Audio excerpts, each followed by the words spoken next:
نبی پاک بے مثل و بے مثال ہے، لا مثل لہ ولا مثال لہ، حضور کی مثل بھی کوئی نہیں اور مثال بھی ہے ہی کوئی نہیں۔ اللہ کریم نے محبوب جیسا دوسرا بنائے کوئی نہیں۔ سمجھنی ہے بات آپ نے، حضور میں شک کوئی نہیں، پر ابو جہل نے شک کیا۔ نبی پاک میں شک کوئی نہیں، پر ابو لہب نے شک کیا۔ حضور میں شک کوئی نہیں، پر عتبہ اتیبہ شیبہ ان کا شک آخر تک نہیں گیا، حالانکہ حضور میں کوئی شک دور کرانے بھی آئے تو شک نہیں گیا۔ ایک دفعہ نہیں، کئی دفعہ، درجنوں دفعہ، بیسیوں دفعہ۔ ایک ابو جہل کو لے لیں، دماغ میں شک تھا حالانکہ حضور میں کوئی شک نہیں۔ ایک دن آ کے کہنے لگا کہ بتائیے میری مٹھی میں کیا ہے؟ تو نبی پاک صلی اللہ تعالی علیہ وسلم نے فرمایا اگر میں نے بتا دیا، کہنے لگا اگر آپ نے بتا دیا تو میں کلمہ پڑھ لوں گا۔ حضور نے فرمایا میں نے بتا دینا ہے پر تو نے کوئی نہیں پڑھنا، میں بتا دینا ہے۔ کہ بتائیے، تو حضور نے فرمایا چل سودا کر لیتے ہیں، اگر جو تیری مٹھی میں ہے وہی بتا دے پھر تیرا کیا خیال ہے؟ تو نبی پاک صلی اللہ تعالی علیہ وسلم نے کہا کیا بھئی ابو جہل کی مٹھی میں؟ تو اس کی مٹھی میں کنکر تھے، کنکروں نے کلمہ پڑھنا شروع کر دیے۔ جب کنکروں نے کلمہ پڑھا، پتھر تھے وہ، انہوں نے کلمہ پڑھا، ابو جہل نے وہ کنکر زمین پہ پھینکے، کہنے لگا اوہو تیرا جادو تو پتھروں پہاڑوں پہ بھی چلتا ہے۔ اب جملہ کہنے لگا ہوں سمجھ لینا، ابو جہل گوشت کا آدمی تھا، کنکر پتھر تھے، پتھر کلمہ پڑھ گئے۔ گوشت پوشت کا آدمی تھا پر کلمہ، کیونکہ یہاں کیا تھا؟ شک، اس نے آگے نہیں بڑھنے دیا۔ گوشت پوشت کا شخص ہو کے پتھروں سے آگے نکل گیا۔ نبی پاک صلی اللہ علیہ وسلم کی خدمت میں آیا، بلکہ وہ جو یہودی والی روایت ہے اس کے پس منظر میں بھی بعض محدثین نے لکھا ہے، اس کو بھی اسی نے بھیجا، کہنے لگا جاؤ نبی پاک سے جا کے کہو اگر وہ درخت آپ کا کلمہ پڑھے تو میں بھی پڑھ لوں گا۔ درخت، اب درخت ہوتے تو جاندار ہیں پر کلمے تو کوئی نہیں نہ پڑھتے۔ درخت سے بھی تو انسانوں سے کلمہ پڑھنے کی بات، اگر درخت پڑھے تو میں پڑھ لوں گا۔ نبی پاک صلی اللہ علیہ وسلم دور بیٹھے تھے، درخت دور تھا، اور امام سیوطی علیہ رحمہ نے لکھا ہے درخت بھی کیکر کا تھا۔ نبی پاک صلی اللہ علیہ وسلم نے فرمایا اس یہودی سے کہ تو جا کے درخت کو کہہ کہ تجھے نبی پاک بلاتے ہیں۔ فرمایا میں گیا تو پھر تم نے کہنا جادو کر کے بلایا ہے۔ احتیاط بھی کی، ہر چیز آنکھوں کے سامنے رکھی، تو جا کے کہہ کہ تجھے بلاتے ہیں۔ وہ بندہ گیا، جا کے کہنے لگا، اور امام سیوطی نے اس کو لکھا ہے، کہنے لگے اس نے نبی پاک کا نام بھی نہیں لیا، کیونکہ ابو جہل اینڈ کمپنی کو پتا تھا کہ مصطفیٰ کے نام میں بھی بڑی برکت، خالی نام بھی نہیں لیا۔ کہنے لگا درخت وہ جو سامنے بیٹھے ہیں نا وہ تجھے بلا رہے، نام نہیں لیا حضور کا، وہ جو سامنے بیٹھے ہیں نا، جاءت لدعوتہ الاشجار ساجدۃ، امام بوصیری کہتے ہیں درخت آیا اور سجدہ کرتا ہوا، زمین چیرتا ہوا آیا۔ کس طرح آیا؟ پہلے آگے جھکا، پھر پیچھے جھکا، دائیں جھکا، بائیں جھکا۔ یہاں بھی لکھنے والوں نے لکھا ہے کہ وہ نہ درخت اپنی جڑیں اکھیڑ رہا تھا، جب چلنا تھا نا اس نے حضور کی طرف آنا تھا تو آگے دائیں بائیں ہوا، جڑیں اکھیڑ رہا تھا۔ لیکن ہمارے استاد جب ہمیں یہ روایت پڑھایا کرتے تھے تو کہتے تھے جڑیں نہیں اکھیڑ رہا تھا، جب اس نے سنا مجھے نبی پاک نے بلایا تو اسے وجد ہو گیا تھا، وہ جھومنے لگ گیا تھا، جھوم رہا تھا، حضور نے مجھے بلا لیا، جاءت لدعوتہ الاشجار ساجدۃ۔ تو درخت آیا، اس نے آ کے نبی پاک کو سجدہ کیا، لکڑی کا بنا ہوا درخت ہے، سجدہ کیا۔ سجدہ کرنے کے بعد درخت اٹھا اور اٹھ کے اس نے نبی پاک کا کلمہ پڑھا۔ وہ جس کو ابو جہل نے بھیجا تھا نا یہودی، وہ درخت کی حالت دیکھ کے کلمہ پڑھ گیا، وہ کلمہ پڑھ گیا، لیکن یہی بے ایمان کہنے لگا ہوئے ہوئے ان کا تو درختوں پہ بھی جادو چلتا ہے۔ لا ریب فی، شک قرآن پاک میں، لیکن اگر بندے کے دماغ میں ہو اس کا علاج ہے کوئی، ادھر ہی شک بیٹھ جائے۔ میں سادی مثال دیتا ہوں کہ سامنے دیوار صاف ہو لیکن گرد اگر آئینے پہ پڑی ہو، دیوار صاف کرنی چاہیے کہ اینک کا شیشہ صاف کرنا چاہیے؟ ساری زندگی لوگ دیوار صاف کرتے گزار دیتے، ساری زندگی تراش خراش کرتے گزار، اپنی مرضی کی پینٹنگ کرتے گزار دیتے ہیں، پر اپنی آنکھ کی پتلی صاف نہیں کرتے، آنکھ کی پتلی صاف نہیں کرتے۔ کسی نے حضرت رومی سے کہا تھا حضور دنیا میں کوئی اچھا ملتا نہیں، فرمانے لگے تھوڑا رونا شروع کر تاکہ تیری پتلیاں وضو کر لیں، وضو کر لیں، وہ انہیں پتہ چل جائے کہ کتنے صاف ستھرے لوگ دنیا میں پائے جاتے۔ ابو جہل پھر آ گیا، کہنے لگا اگر آپ چاند کے 2 ٹکڑے کر دیں تو میں کلمہ پڑھنے کو تیار ہوں۔ اچھا یہاں بھی بڑی مزے کی بات ہے، اللہ نے پہلے کہہ دیا نبی پاک کو کہ ان الذین کفروا سواء علیہم انذرتہم ام لم تنذرہم لا یؤمنون۔ محبوب یہ جن کی قسمت میں کفر ہے نا، آپ انہیں ڈرائیں چاہے نہ ڈرائیں، یہ ایمان نہیں لائیں گے۔ کنکروں نے بھی کلمہ پڑھ لیا، درختوں نے بھی پڑھ لیا، سارا کچھ ہو گیا، اور اللہ نے بھی کہہ دیا کہ محبوب اس بے ایمان نے کلمہ نہیں پڑھنا، پر حضور نے فرمایا یہ پڑھے نہ پڑھے ہم نے میدان نہیں چھوڑنا، جتنی دفعہ آئے گا نا ہم اسے ضرور معجزہ دکھائیں گے، جتنی دفعہ آئے گا ہم کیوں میدان چھوڑ۔ آگے کہنے لگا جی اگر چاند کے 2 ٹکڑے کر دیں تو اقتربت الساعۃ وانشق القمر، تو نبی پاک صلی اللہ علیہ وسلم نے انگلی کا اشارہ کیا، چاند 2 حصوں میں بٹا۔ کوہ صفا ایک پہاڑی تھی مکے میں، آدھا ٹکڑا پہاڑی کی اس جانب ہوا، آدھا اس جانب، یعنی وضاحت کی اللہ کریم نے کہ ایسے نہ ہو کہ یہ کہے جی وہ تو ایسے بالکل شک ہوا تو مل گیا، پتہ نہیں میری آنکھوں پہ جادو ہو گیا، ملا ہے کہ نہیں ملا۔ جب ٹوٹا تو حدیث پاک میں آتا ہے کہ آدھا چاند کوہ صفا کی ادھر گیا اور آدھا تو پہاڑی تھی، چاند نیچے آیا، پہاڑی کے گرد گھوما، آگے جا کے ملا، یعنی وقفہ دیا گیا باقاعدہ دیکھنے کا، سمجھنے۔ پوری دنیا میں جتنے لوگ اس وقت چاند دیکھ رہے تھے، ہندوستان تک روایتوں میں ملتا ہے کہ لوگوں نے گواہی دی کہ ہم نے چاند ٹوٹتے دیکھا ہے۔ زمانہ مان گیا، لوگوں کی چیخیں نکل گئیں، لوگ قدموں میں گر گئے، پر وہ جس کے دماغ میں شک تھا نا وہ نہیں مانا۔ شجر و حجر پہچان گئے پر انسان کی نظروں میں شک ہی رہا۔ دنیا میں سب سے مجبور، کمزور، بزدل، کم فہم بندہ وہ ہے جس کے دماغ میں شک ہے، سب سے کم فہم آدمی، اس کی فراست روحانیہ زیرو ہے، وہ ایک ناکام شخص ہے، اس کو کسی پہ بھی شک پڑ جائے، کسی پہ بھی۔ ہم نے دیکھا ہے جو عورت اپنے مرد پہ شک کرنے لگ جاتی ہے اس گھر کا کوئی علاج ہی نہیں ہوتا۔ جو شکوہ کرتی ہے روٹی کا، پیسوں کا، وہ کسی دور میں مسئلہ اس کا حل ہو جاتا ہے۔ جو نافرمان ہوتی ہے اس کا بھی مسئلہ کسی نہ کسی زمانے میں حل ہو ہی جاتا ہے۔ یہ جس کو شک پڑ جاتا ہے نا، شک، اس کا مسئلہ قیامت کی صبح تک حل نہیں ہوتا۔ اگر مرد کو شک پڑ جائے اس کا مسئلہ بھی کبھی زندگی میں دوبارہ حل، یاد رکھیں۔ یہ جو شکوک و شبہات ہے نا، قرآن پورا شکوک و شبہات کا ازالہ کرتا ہے، کافر کے سوال کا جواب دیتا ہے، منافق کے سوال کا جواب دیتا ہے۔ قرآن مجید ہر ایک کی تسلی کراتا ہے، لیکن شروع میں بتا دیا کہ لا ریب فی، شک والی گنجائش اس میں۔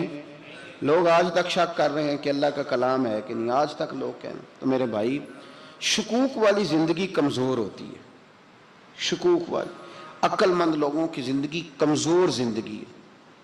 صحابہ کرام عمل والے لوگ تھے، وہ بحثوں میں الجھے رہتے تو عمل نہ کر پاتے۔ ہمارے ہاں نا بحث ہوتی ہے جس مسئلے کا کوئی تعلق ہی نہیں، الجھنوں سے نکل آئیں، عمل کا رستہ، بحث جو ہوتی ہے یہ عمل کا رستہ روکتی ہے۔ عقل مند نہ بنے، فرما بردار بنے۔ میرے بھائی، شکوک و شبہات والی جو لائف ہے، لیکن نا انبیاء کرام علیہ السلام کے بارے میں شکوک و شبہات ہیں، اولیاء عظام کے بارے میں۔ اب ایک نیا شک پیدا ہو گیا ہے کہ فیض ملتا ہے کہ نہیں ملتا۔ ہم نے فلانے ولی کو دیکھا نہیں، ساری زندگی اس کا نام لیا، فیض ملے گا کہ نہیں۔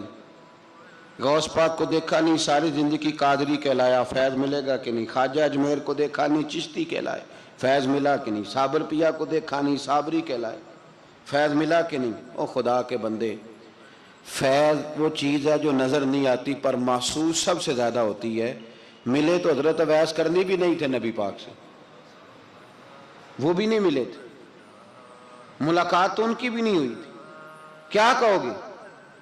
ملاقات نہیں ہوئی، لیکن فیوز و برکات کا یہ عالم ہے کہ میرے محبوب نے فرمایا وہ دعا کرے گا تو اللہ میری امت کی بخشش فرمائے گا۔ تو آپ ہمارے صوفیاء میں ایک سلسلہ اویسیہ ہے، سلسلہ اویسیہ میں اکثر ملاقات نہیں ہوتی، اکثر نہیں ملاقات ہوتی بغیر دیکھیں نا، آپ جب کسی کا نام جپتے ہیں، جب کسی کا نام لیتے ہیں، جب اسی کا ذکر کرتے ہیں، جب اسی کے تذکرے میں رہتے ہیں، تو اللہ تبارک و تعالیٰ کے یہ جو کامل لوگ ہوتے ہیں یہ متوجہ ہو جاتے ہیں، ان کی توجہ ہوتی ہے۔ اور خود سرکار نے فرمایا دو آپس میں محبت کرنے والے، ایک مشرق میں ایک مغرب میں، قیامت کے دن اللہ دونوں کو جنت میں اکٹھا فرما دے گا۔ یہ کیا بات ہوئی کہ ہر بات میں شک کرنا کہ جی وہ فلانے سے ملاقات ہی نہیں ہوئی؟ تو کس طرح بھئی، ملاقات ایک الگ چیز کا نام ہے، ملاقات ایک الگ شے کا نام ہے، اور فیوز و برکات ایک اللہ سے ملاقات ہوئی ہے۔ رزق دیتا ہے کہ نہیں؟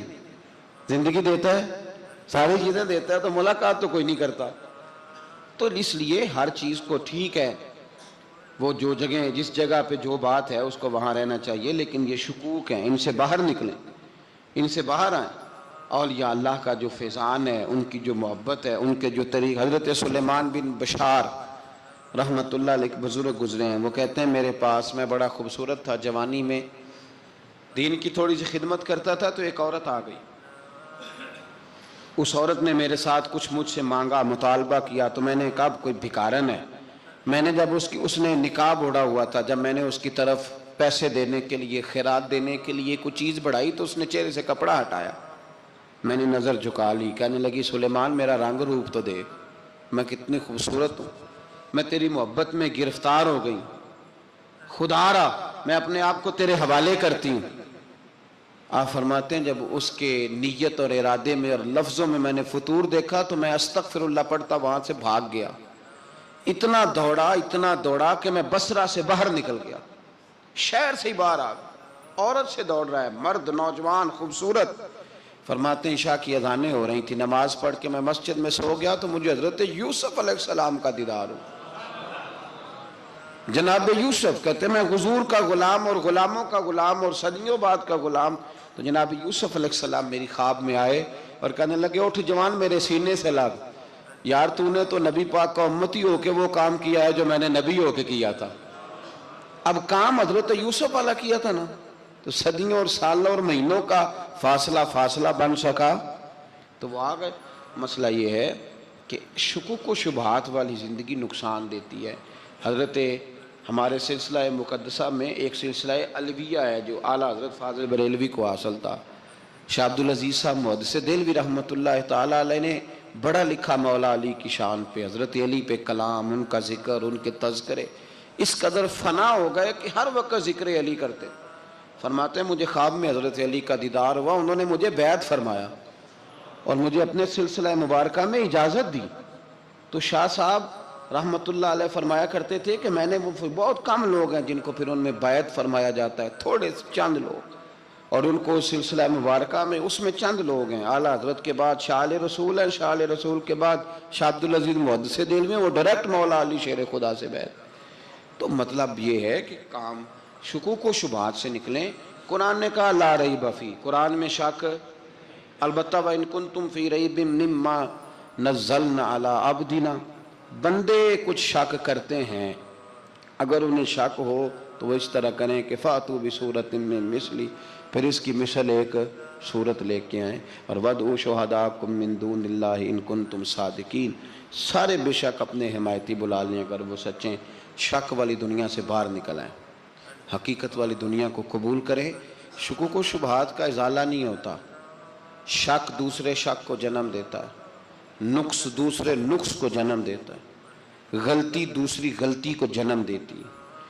اور انسان جب تک شکوک کی، میں نے آپ کو کہہ دیا کہ ہر گھر بس سکتا ہے، ہر گھر، ہر عورت کے صحیح ہونے کی امید ہوتی ہے، پر جس بی بی کو اپنے خاوند کے کردار پہ شک ہو وہ بی بی کبھی مطمئن نہیں ہوتی۔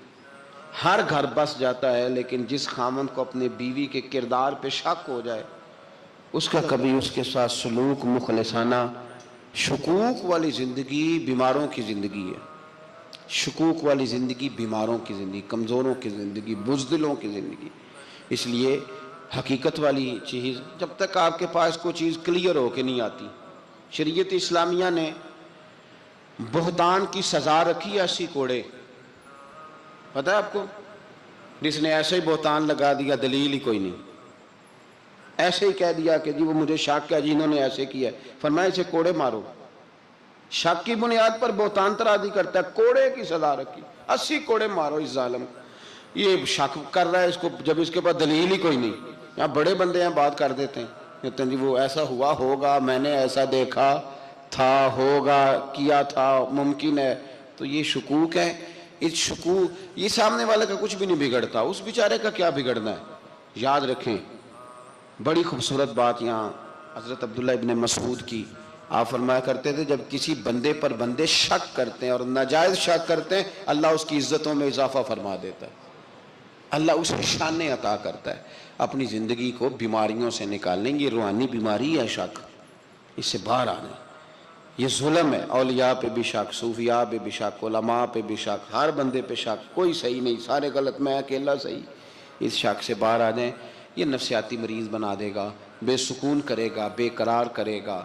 جس ترتیب سے ہم مسکراتے ہیں، جس ترتیب سے ہم روتے ہیں، جس ترتیب سے ہم کسی بات کا اظہار تشکر کرتے ہیں، خدا ان باتوں سے پاک ہے۔ اب بہت ساری حدیثوں میں آیا کہ وہ مسکراتا ہے، تو کیا مطلب ہے مسکرانے کا؟ تو علماء تفسیر نے لکھا ہے مسکرانے کا مطلب یہ ہے کہ وہ بڑا ہی راضی ہوتا ہے اپنے بندے سے، بڑا راضی ہوتا ہے، یہ مطلب ہے۔ ایک تو مسکرانے کا مطلب یہ کہ وہ بڑا راضی ہو گیا، بڑا راضی ہو گیا، وہ مسکرا دیا اپنے بندے پہ۔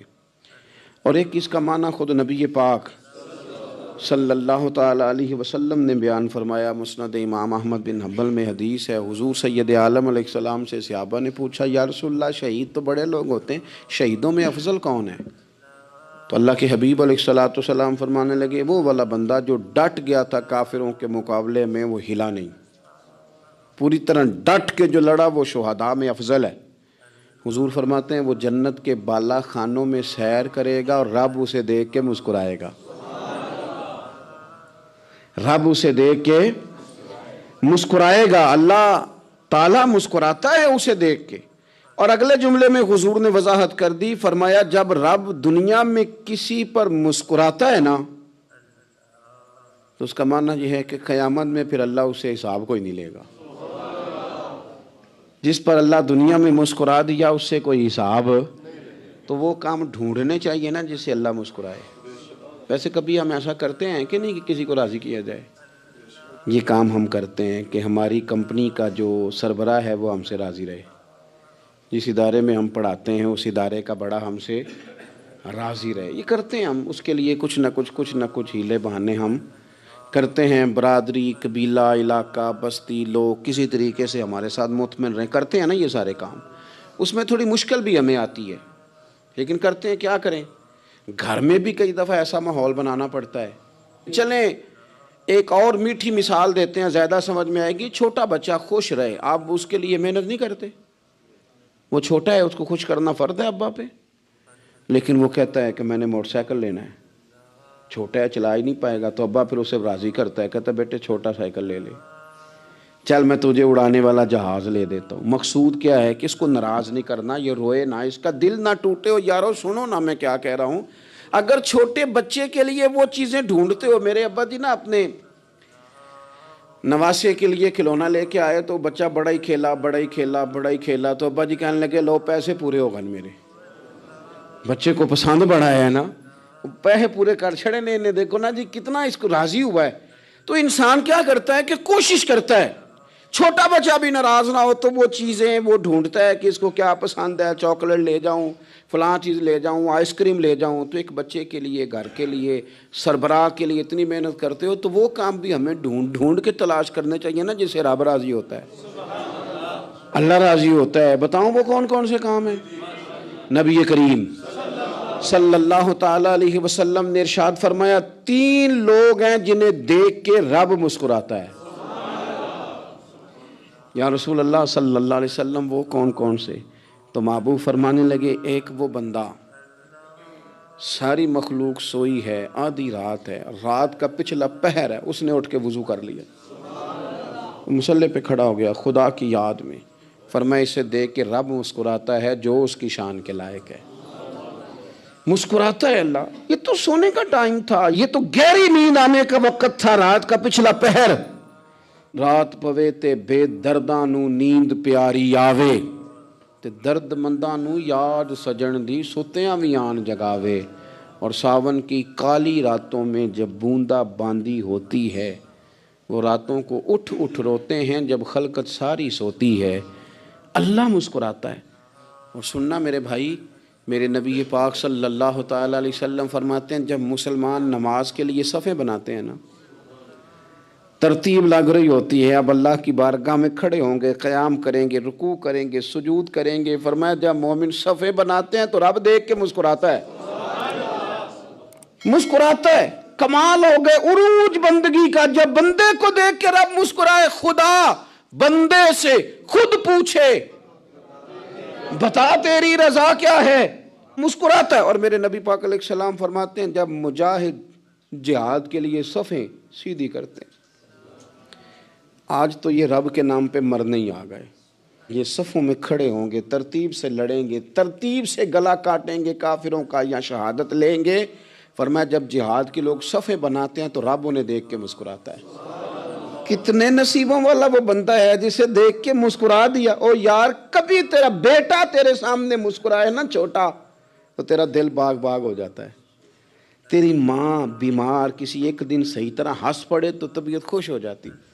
مجھے بتاؤ نا جس کا رب بھی اسے دیکھ کے ہنس پڑے، جو اس کی شان کے لائق ہے، کیا اس بندے کے نصیبیں ہیں، کیا اس کے مقدر ہیں۔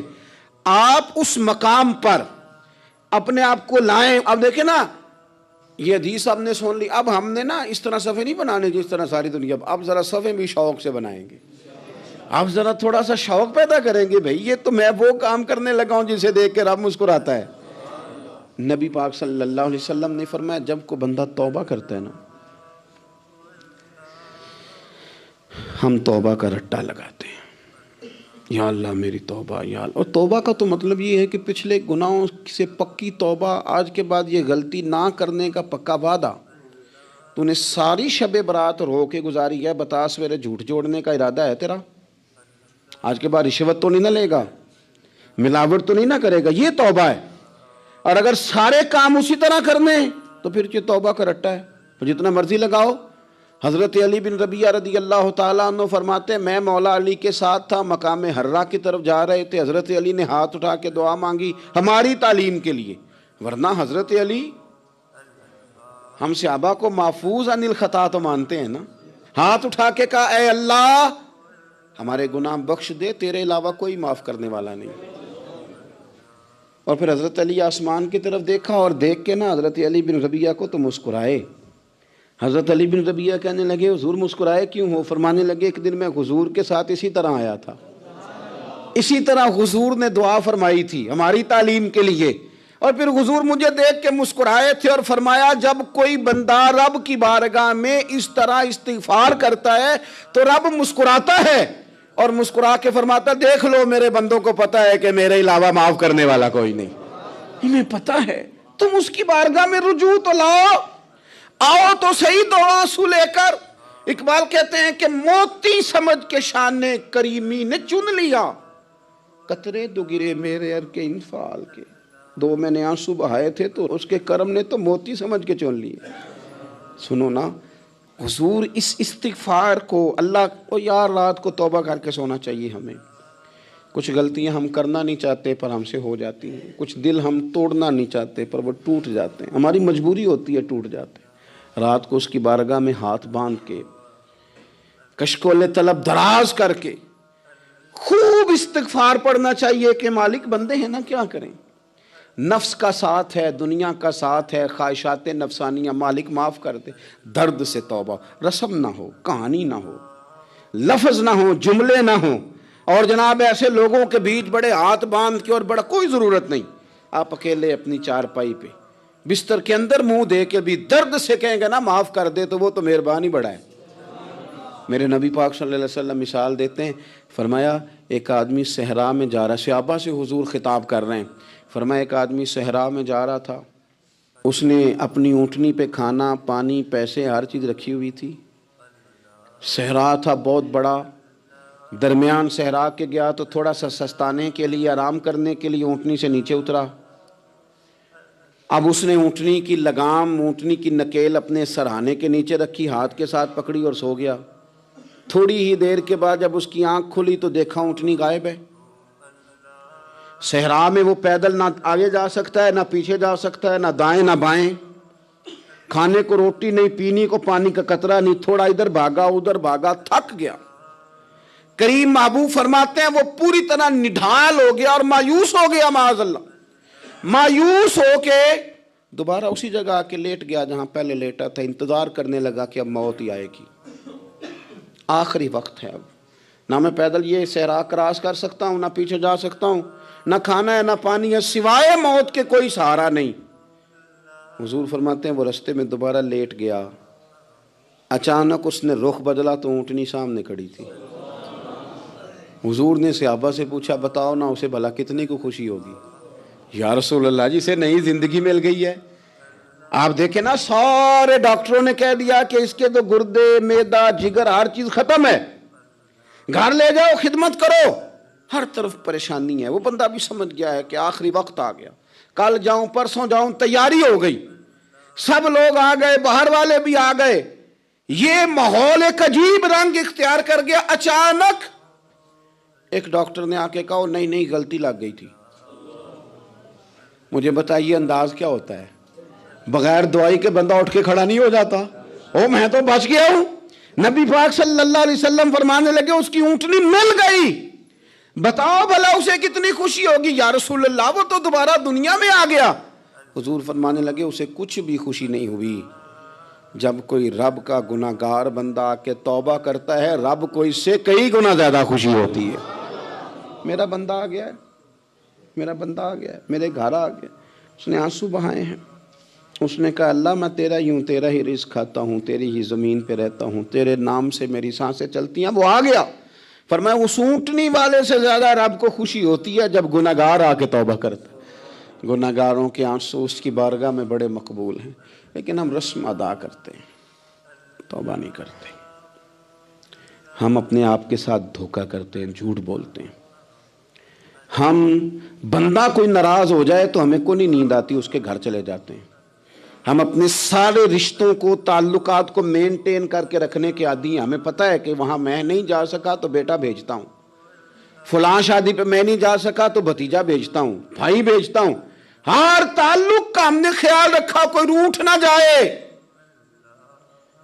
لیکن کمال ہے نا یہ نہیں سوچا کہ اگر رب روٹھ گیا تو جب وہ روٹھ جائے نا تو سارے رشتے بھی بندے کے پاس موجود ہوں تو کوئی کارآمد نہیں ہوتا، پھر کروڑوں روپیہ جیب میں ہوں تو ڈاکٹروں کی دوائیاں اثر نہیں کرتی۔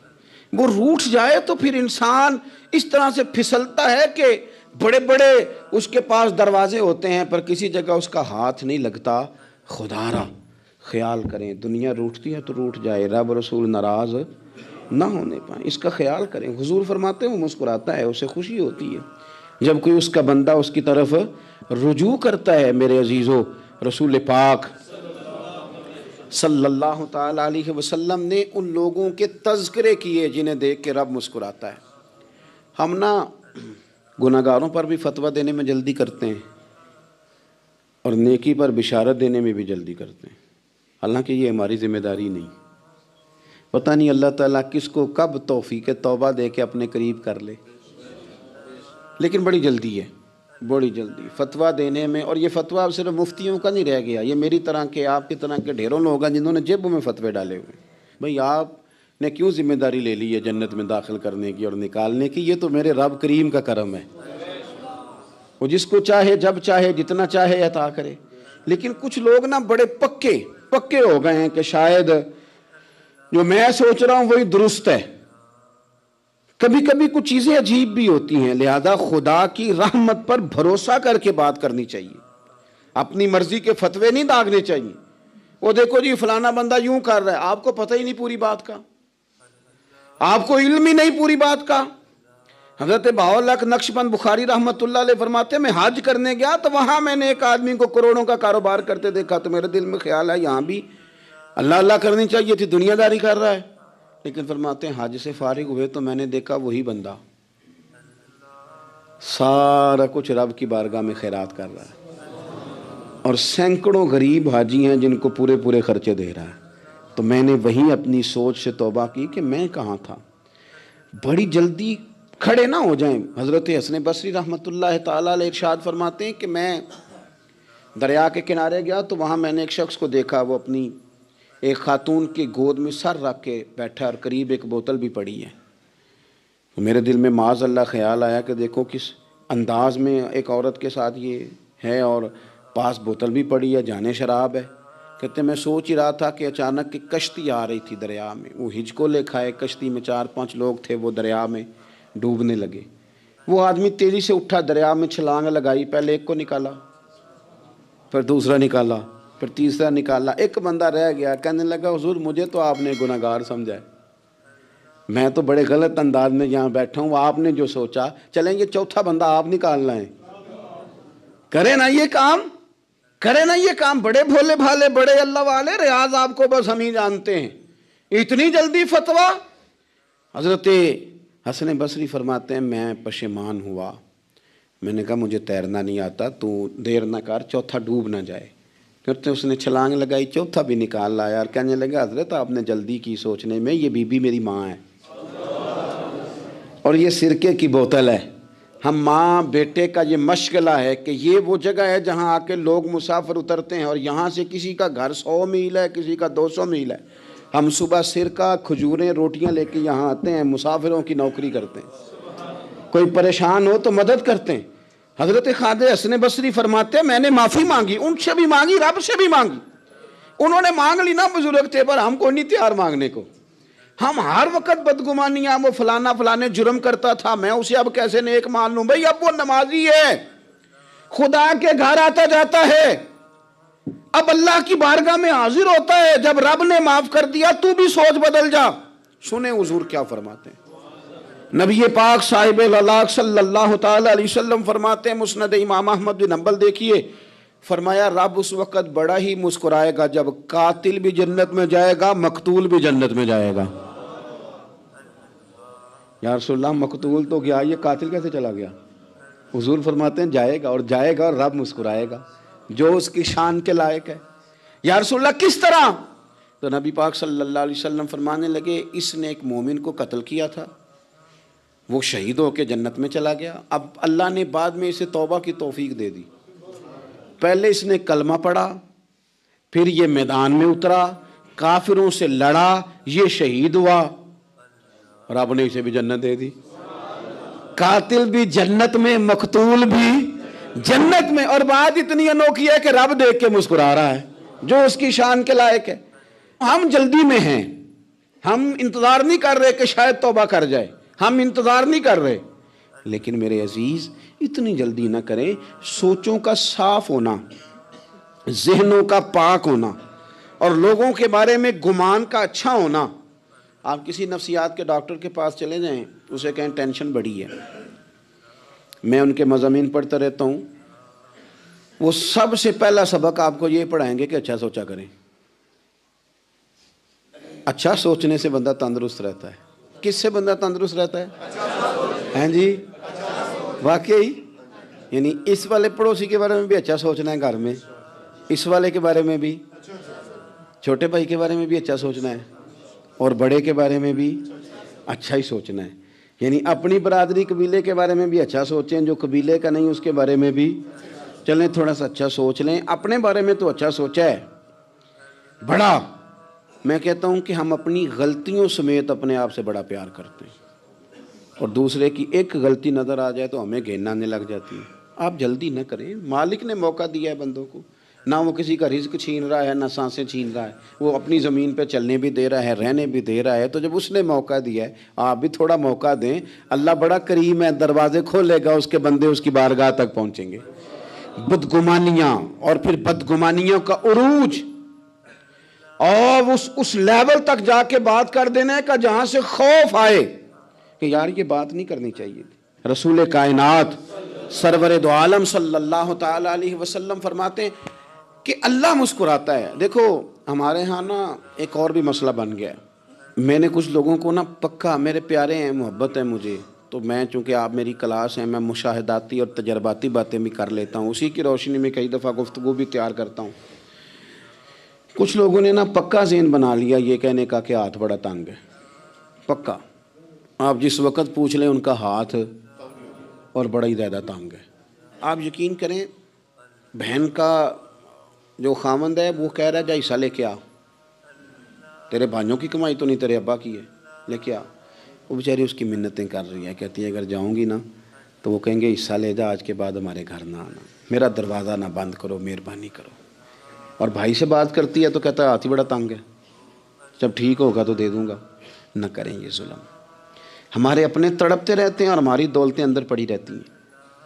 ہمارے اپنے چھوٹی چھوٹی ضروریات کے لیے پریشان ہوتے ہیں, لیکن ہم بڑے بڑے بہانے ہیں ہمارے پاس, کہتے ہیں یہ نکما ہے, یہ نکھٹو ہے, یہ کام نہیں کرتا, اس میں فلانا ہے, بے فلانا ہے, بلے میں نے نہیں ساتھ چلنا. اظہار جب آپ کے اندر پیدا ہوتا ہے نا, اظہار جب کسی کے لیے آپ حساس ہوتے ہیں تو آپ کو بھی سرور حاصل ہوتا ہے.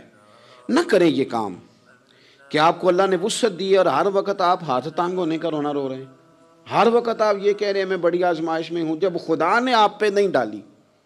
تو اتنے جھوٹ بولنا صرف اس لیے کہ میرے پیسے بچ جائیں, صرف اس لیے کہانی سنانا کہ حالات میرے بڑے خراب ہیں کہ کوئی بندہ میرے سے کوئی تھوڑا بہت قرض نہ مانگ لے. سنو, نبی پاک صلی اللہ علیہ وسلم کے پاس مہمان آ گیا, بخاری مسلم ہے. حضور نے ازواج مطہرات کے گھروں میں پیغام بھیجا, کچھ چیز ہے ضیافت کے لیے. یا رسول اللہ کچھ بھی نہیں, یہ دو جہاں کے شاہ ہیں اور پاس کچھ رکھتے نہیں, دو جہاں کی نعمتیں ہیں ان کے خالی ہاتھ میں. یا رسول اللہ کوئی چیز بھی نہیں. حضور نے صحابہ کے مجمع پہ نظر ڈالی, یا رسول اللہ صلی اللہ علیہ وسلم حکم ہو. تو حضور فرمانے لگے تم میں سے کوئی بندہ ہے جو اسے گھر لے جائے روٹی کھلائے.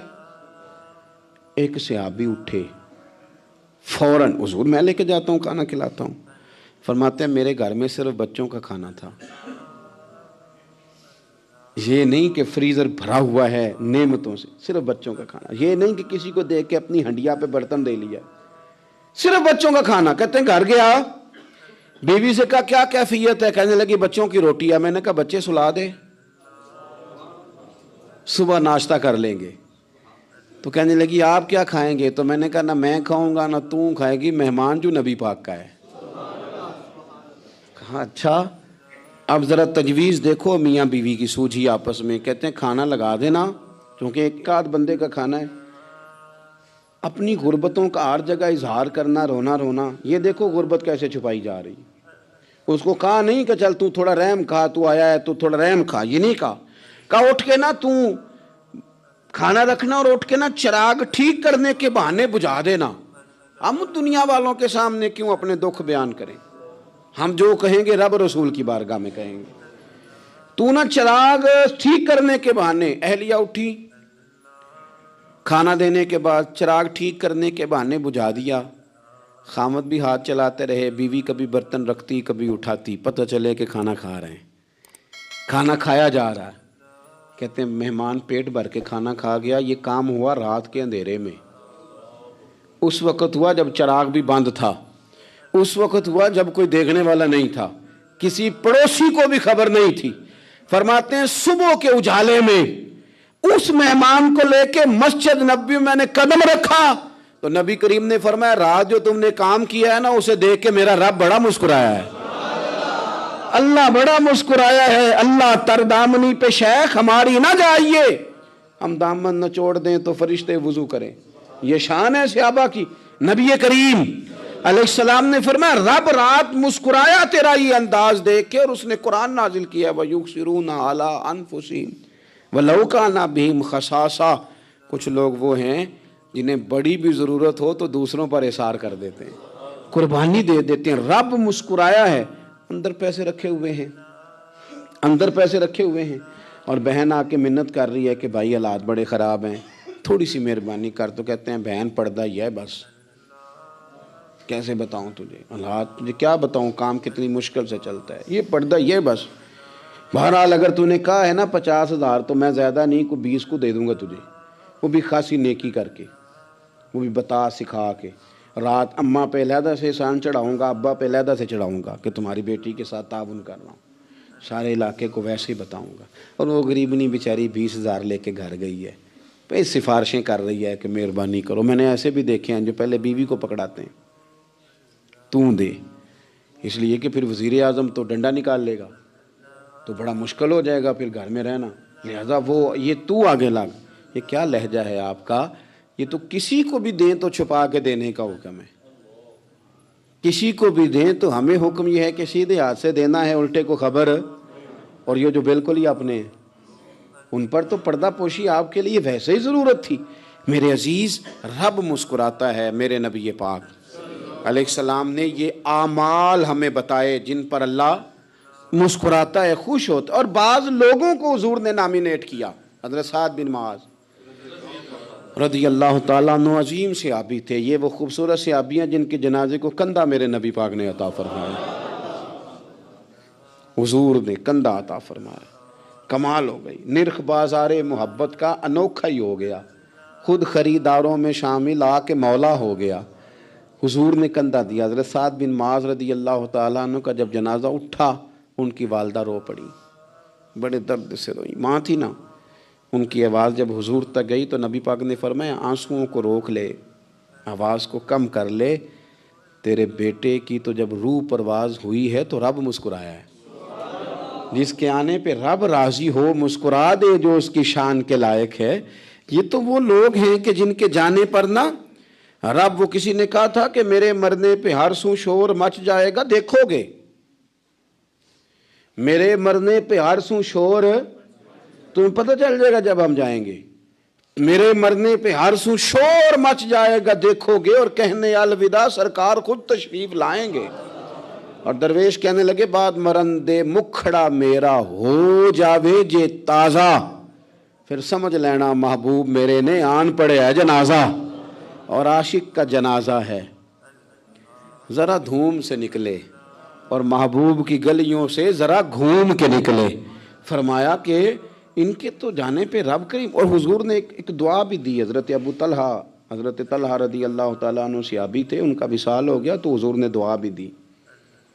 فرمایا یا اللہ جب میرا طلحہ آئے نا تو اس سے مسکرا کے بات کرنا، یہ تجھ سے مسکرا کے بات کرے جو تیری شان کے لائق ہے۔